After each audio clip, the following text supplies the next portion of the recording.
Emily Greer with us today. Emily has recently been installed as a director on TriDelta's executive board. Welcome, Emily, and congratulations. Thank you so much. I'm very excited. Well, we're excited to have you. I want to tell our audience a little bit about you. Emily serves as the Chief Administrative Officer for ALSAC, which we all know is the fundraising and awareness organization for St. Jude Children's Research Hospital. And in her role, she's responsible for leading the day-to-day administrative operations for ALSAC. And serves as the #2 executive behind CEO Rick Shadyac. So when I say Emily Greer has a big job, I mean big. And your responsibilities, Emily, include business continuity, human resources, the Office of Diversity, Equity, and Inclusion, security and safety, facilities management, information security, supply chain and leadership, and cultural development. So, wow, that's I'm a little busy. a list. It's fun though. It's fun. Always busy, always different. I love it. And you've been with ALSAC for 28? Almost 28 years in December. Right. So you've probably been adding responsibilities with each passing year, yes? Yeah, they change. Some things come, some things go. I'm probably more on the plus side than the minus side, that's for sure. You know how that works. Do. Well, and you graduated cum laude from Christian Brothers University. Your Bachelor of Science was in Marketing and Management. Then you went out and got a certificate as a senior professional in HR through SHRM, the Society for Human Resources Management. And then in 2006, your Executive Master's of Business Administration from the University of Memphis. Yeah. So that is quite a distinguished educational career, Ms. Greer. Well, thank you. We try. And then best of all for us, in 2015, Emily joined TriDelta as an honor initiate. She affiliated with our Delta Psi chapter at Rhodes College. And shortly thereafter, just a few short weeks ago, was installed as a board director. So we are so glad you said yes to TriDelta. Well, it is truly my honor, and what an important time to say yes. Well, and that's what I was going to say. You've jumped right in. I mean, this board has jumped in. You have jumped in, really already setting the stage for really important work this biennium. So you want to talk a little bit about the lens that the board is applying to 2020, 2022. Yes. It's so overstated, but continues to be so true. I mean, we are in truly unprecedented times. I think, when I'm a 90-year-old woman in my rocking chair, I'm going to talk about the year that was 2020 and what it meant for each of us as individuals, for our organizations, and indeed for the world. And so when I was presented with this opportunity to join in such an important strategic position, I thought, my goodness, how do you not jump in here to elevate what's so important in the future in the world right now, and to add voice to making this world a better place, which is so needed. So I have joined my other sisters on the board. What amazing women they are. I have so enjoyed getting to know them. We had quite a rigorous first board meeting and initiation. You guys, I tell you, you educate us quickly, or you educated me quickly. We had a great board retreat, and we really got an opportunity to double down on what we think is important in this biennium. Certainly diversity and inclusion and equity, and what that means for the fraternity and for the membership. And I think it's important to say, certainly for me as a person of color, whether it's the current board members or all the notes and letters and emails I've gotten from other officers and other members, my different thinking, my diversity of thought has been so welcomed at this period of time, during this period of time. And I'm just so grateful. And I think we're poised to do great things in this biennium. And I'm so glad to hear you say that. As someone with a long career in human resources for a large organization, as you think about diversifying TriDelta's membership as well as our staff and our volunteer leadership, why is that so important to companies and organizations? It's such a good and important question to ask, and it's important for us to know that it's been proven that diversity in an organization equals more revenue, more success. And think about it. You know the world is getting more diverse with every year that passes. Mhm. And so therefore, your employees, your consumers, everyone, everything is headed that way. You've got to understand your employee base, you've got to understand your consumer base, and you've got to understand what makes them tick. And that's the same with our fraternity, right? If we're going to reflect this world that we're coming into, we've got to reflect the world. We've got to know their thoughts and their feelings, and we've got to know, what's important in the world to come. And you've got to have, and your base, whatever that is, has to be reflective of that in order to be relevant. Lest we become irrelevant. Right. And there are lots of lessons in business where businesses didn't pay attention to the changing times, to demographics, the changing thoughts, the changing perspectives. And many of them aren't here today. And so Right. that's why it's important from a business perspective to really pay attention to what's changing in our world, so that we can include those perspectives into our worldview and then take those out into the world. Absolutely, right. And we know that there's work to be done, real work to be done within TriDelta. So let's talk about Lead Now and the collective action that TriDelta has outlined. And let's talk about how that relates to culture change within our organization and outside of our organization, right? Yeah. So as you look at the Lead Now action plan, what was your first reaction as you started familiarizing yourself with this initiative that TriDelta was undertaking? I must say, that my first purview to Lead Now, I was actually, you pulled me into a council to take a look at it. It was before. Was that me?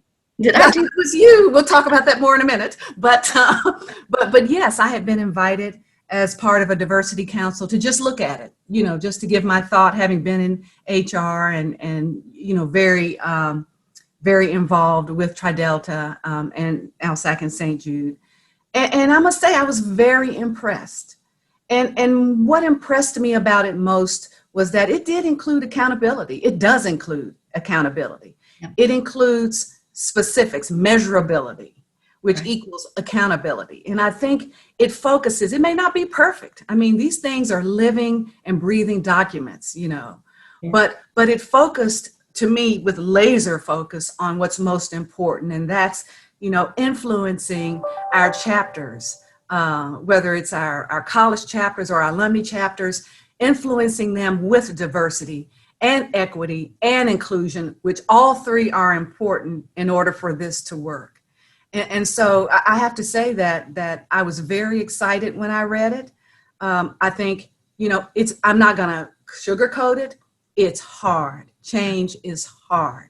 We're going through it at our organization, and people can want to, in their heart of hearts, want to change, and many do, but it can be a challenge sometimes to just change your networks and your regular way of living and thinking. And so it's going to take a lot of focused effort, and it's going to take us all united to challenge each other and to keep each other accountable around Lead Now. But the basic framework is there. I mean, it's there for us to do. Well, and I thank you for saying that, right? Because I think there was a lot of thought and a lot of work put into outlining this. I mean, as you know, right, we're going to be undergoing an organization-wide diversity audit. Yes. We expect, right, that audit to identify more opportunities for work, right? The kind of hard work you're talking about, Yes. the kind of measurable work you're talking about, which will hold us accountable. I remember talking with you in this process at some point, and obviously talking about accountability, right? That's you come from that space of, right. You got to measure it. You got to, right, talk about it, but also transparency, right? The Yes. idea that that what we were doing, not only we were holding ourselves accountable to the plan, but we were also holding ourselves accountable to each other and the membership. So tell me about, sort of the magic of transparency and how that changes culture. You nailed it. I mean, you nailed it. What doesn't get measured doesn't get done. Right. And people don't know it's being done unless you make it transparent and that there's regular reporting, regular feedback around what's happening and whether it's working or not. But it requires a vulnerability that you have to be prepared for. I think our hearts are pure in wanting to do this work and wanting to do it right now. But it won't be perfect. I've already said it's going to be hard. And we're going to have to feel our way through this. This hasn't been done before. It hasn't been done in a lot of places, not just TriDelta. A lot of companies are trying to make this happen.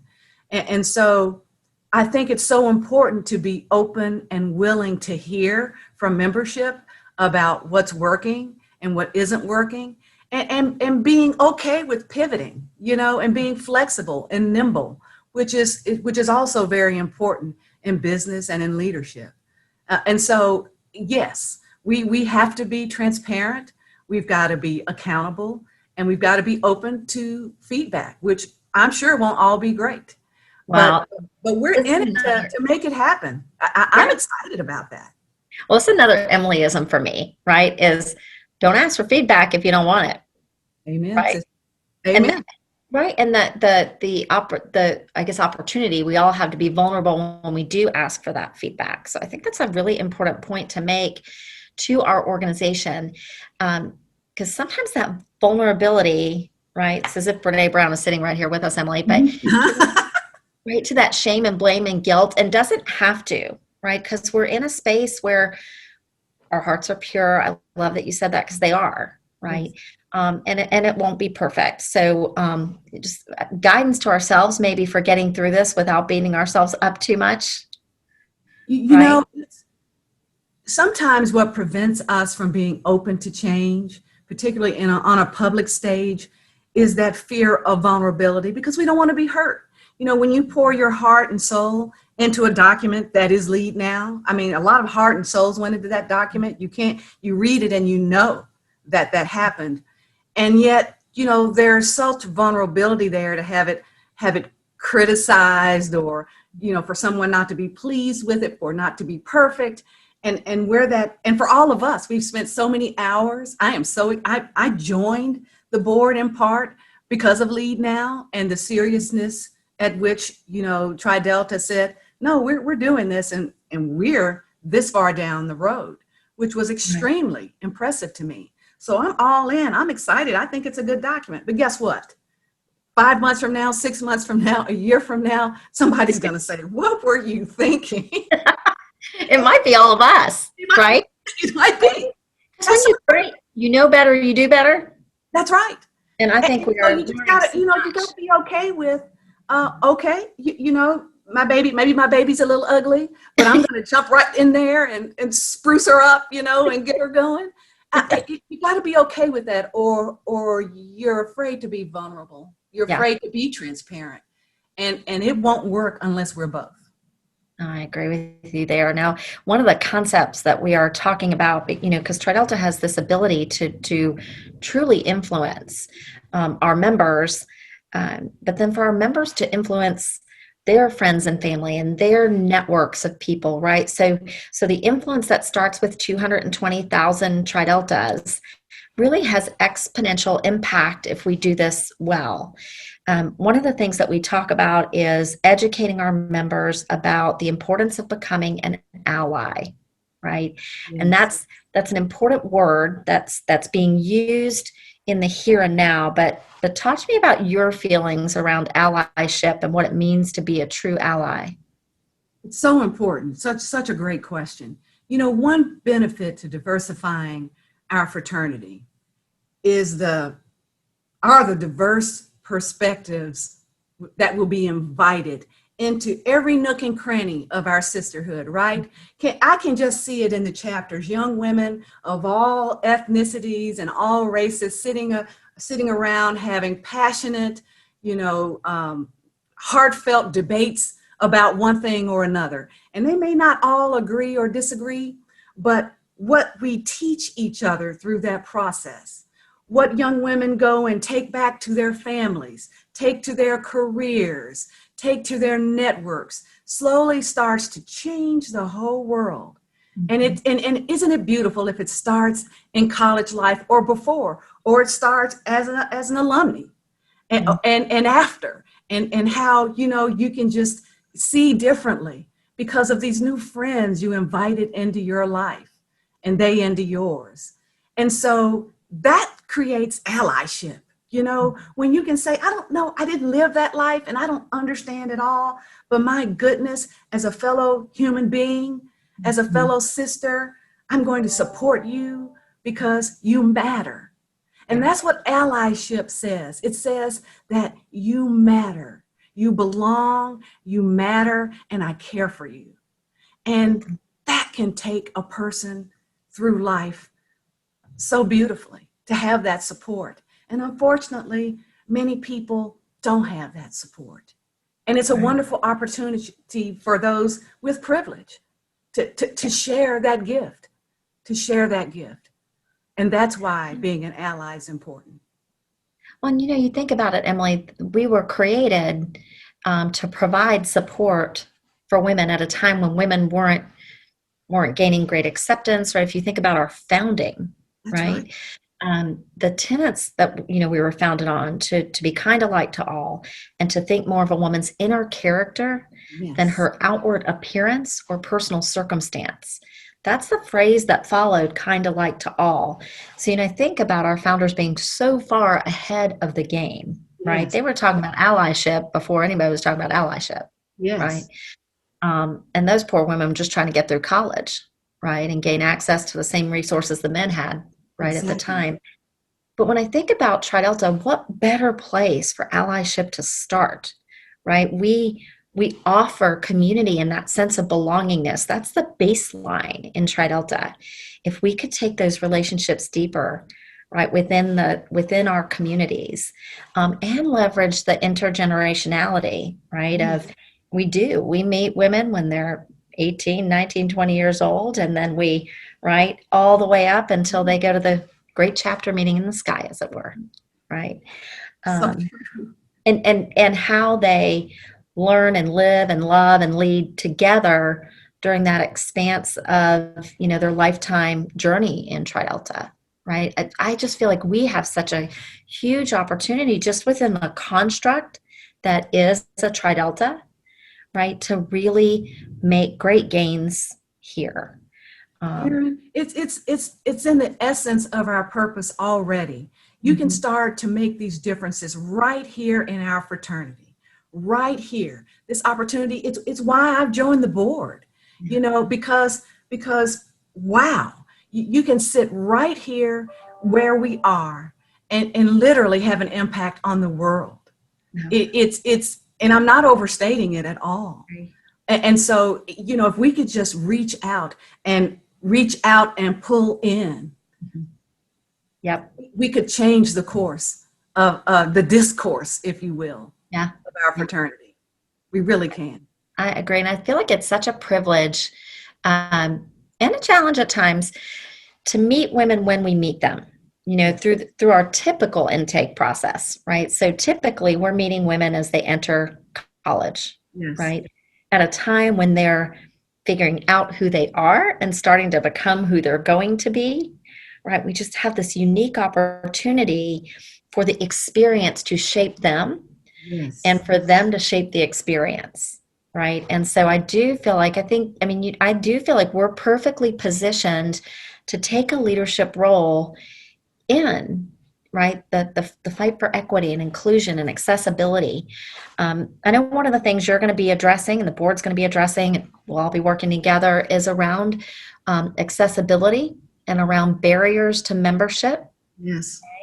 And that's real, right? Do you want to talk a little bit about that, and maybe the way that you see yourself being involved in that work, or even leading some of that work? Yes. It's very important. And I think it's the root potentially of how we can start to peel this banana, if you will. You know what I Yeah. mean? Yeah. So we have beautiful networks and rituals, and it's steeped in beautiful legacy, which I think is important. I am not saying that legacy has to go away, but legacy in and of itself prevents us from getting to people who are not a part of those networks. Right. And so the opportunity is to go find these sisters. They are out there. They may not be in your network. They may not be. And so the question is then, where do we go find all of this richness of thought and perspective to bring it into our world so that we can share? Right. And just like with hiring, it takes concerted effort. Right. And so you can't, I'm at work right now, sitting behind my desk. I'm not going to find good people literally behind my desk. Right. Writing on resumes to come across because they may not know about what the kind of work I do, or philanthropy, or fraternities, or that sort of thing. So where are they? Right. And that's where we need to pull all of our best thinking together. And we need to go out and find new members, new chapters, in which to bring into this cause so that we can grow together. And so I'm very passionate about, and I hope to be very involved in this effort to, where are our sisters of color? Right. Where are the best, most wonderful women we can find who would really benefit from this sisterhood? We have something to give. They have something to give us, but we have something to give. But you have to have an open mind, and you have to have an open heart. And I think with that, any young woman will see that she's welcomed and she belongs. Yeah. And it'll happen. Yeah. I believe you. I can't wait to work side by side with you. Now, Emily, you and I have some history, right? We've worked together before, which I love. And full disclosure to everybody watching and listening, when I worked for ALSEC St. Jude, Emily was a mentor to me. And I have learned a lot from Emily Greer, and was very pleased when I reached out and asked if she'd consider being a Tri Delta, that she said yes. And allowed me to stand sponsor for her. So just disclosure to everybody listening, there is history here to our friendship and our relationship and our sisterhood. But can I just talk about that for a minute? Because I think it's so important, and it's a model that can be used. Yeah. So you, not only did you reach out to me to become a board member, you also reached out to me to become an honor initiate. Yeah. And that was 5 years ago. And it seems like every year since then, you've kept your connection with me, whether it's through, I mentioned I was on a diversity council. I mean, it seems like every year you found a way to keep me connected, to keep me included in the sisterhood. Yeah. It would have been easy for me to do that and to drift away. But you never let that happen, because you made sure I felt like I belonged. So then when the big question came, will you consider being a board member? Of course, my answer was yes, because I belonged already. And that's because you as an individual decided to do that. And I just want to thank you for that, because we're going to need a lot more of that to reach our goals. And that's how you do it. That's sisterhood. And I just want to thank you. Friend. Well, thank you. I mean, you kept saying yes, and I was so honored, right? So honored every time we ask you to do something. You lent your time and talent to us, and I know you have some previous exposure to Tri Delta 2 through Tri Delta's relationship with St. Jude. So, as you joined Tri Delta, did you stand just a little taller when you walked past Tri Delta Place? Like, how is that on campus at St. Jude? Oh my gosh, it's beautiful. Tri Delta's raised now over $75 million for St. Jude, $6 million last year. You guys are rock. In a pandemic, $6 million, right? In a pandemic, $6 million. Thank you for highlighting that. You guys are rock stars on campus, and you just represent selfless servitude. You do. And so I'm so proud. I was always so proud to be affiliated with Tri Delta, because the young women, you know, we do a leadership conference here on campus. And of course, I participate then whenever I can, which I usually participate.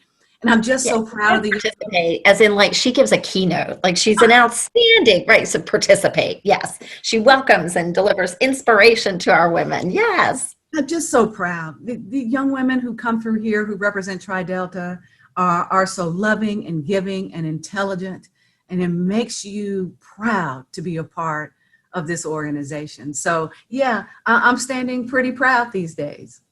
I love it. I love it. Well, knowing how Tri Delta has dedicated itself to changing the way the world treats and defeats childhood cancer, right, in partnership with St. Jude, um, surely to goodness we can get our arms around diversity, equity, and inclusion with that same kind of focus, right? You know, when you think about what Tri Delta does every day, 100 families are in and out of there, you know, multiple times in a year, at a time when a family has gotten the worst news imaginable, that their child has cancer, where they find, you know, refuge and love at a very dark time. And they can look around and know that an organization cares enough to make this kind of sacrifice.